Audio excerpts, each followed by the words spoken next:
Why you can't block BitTorrent on your router. Network connections superimposed over planet Earth. Can you block or slow BitTorrent traffic on your router? It's a question we've gotten many times.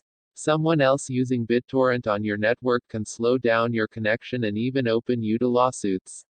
Unfortunately, there's no easy fix. Blocking anything is difficult. Blocking anything at the home router level is difficult. Sure, if your router has parental controls or other website blacklisting features built in, you could block individual websites. You could block Facebook.com if you don't want anyone accessing Facebook on your network. But there would be ways around this through VPNs and proxies. BitTorrent is even more difficult. It's not just blocking a single website, you'd have to block a specific protocol a computer on your network uses for peer-to-peer communication with other computers around the world. There's no switch you can flick to block just one type of traffic. And BitTorrent has evolved to make this even more difficult. BitTorrent evades blocking and throttling. The BitTorrent protocol has had a target painted on its back for much of its history. Even internet service providers like Comcast have gone out of their way to throttle BitTorrent traffic, slowing the protocol for their customers. It's no surprise, then, that BitTorrent has gradually evolved to be much harder to block and throttle. These tricks that help BitTorrent evade throttling by ISPs will also help it evade blocking on your home network. You can't just block BitTorrent's ports. Random port options in the queue BitTorrent client. When BitTorrent was first released back in 2001, the standard ports it ran on were TCP ports 6881 through 6889. Internet service providers and other network providers caught on. Many began throttling, slowing, all traffic using these ports.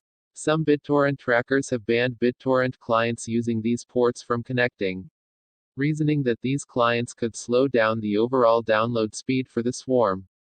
Even back in those days, anyone could change the port used by their BitTorrent client to another one and evade the ban. It's now more difficult. Modern BitTorrent clients often have built-in options to use a random port, helping evade detection. On top of that, modern BitTorrent clients use an extension called DHT, Distributed Hash Table, which means they don't even need to rely on a centralized tracker that can be blocked, they can exchange information in a peer-to-peer fashion. When using DHT, BitTorrent clients communicate over UDP, negotiating, and using different ports for each connection. And, while you could disable UPnP on your router to prevent BitTorrent clients from automatically forwarding ports to allow incoming connections, they could still make outgoing connections. You can't use traffic inspection due to encryption, distributed tracking and encryption options in BitTorrent.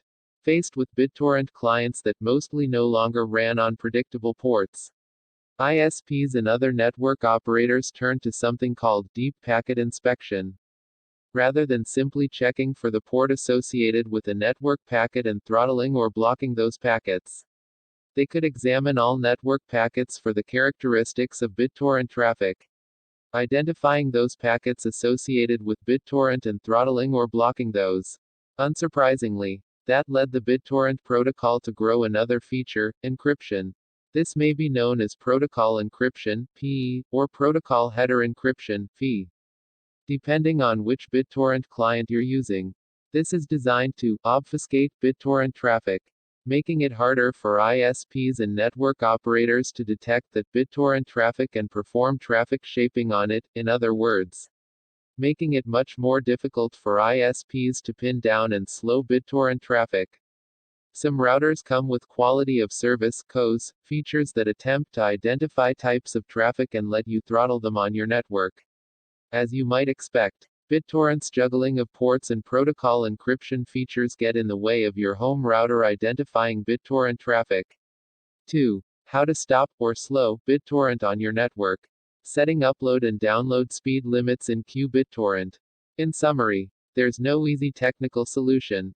You won't find a one-click button that will disable or even slow BitTorrent traffic on your entire home network.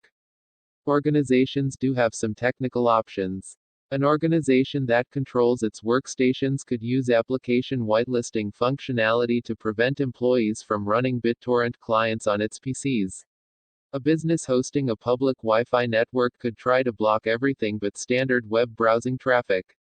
At home, if someone has access to your network, they can do what they want.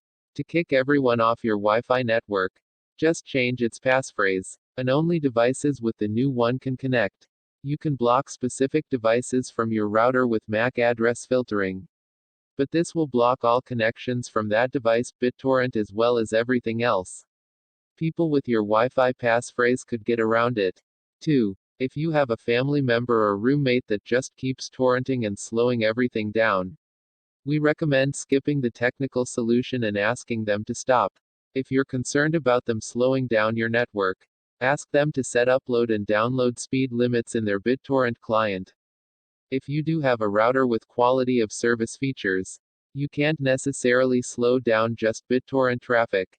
However, you could configure the router to deprioritize all traffic from the devices you know are BitTorrenting and prioritize all traffic from other devices that are easier on your network. Consult your router's documentation for more information.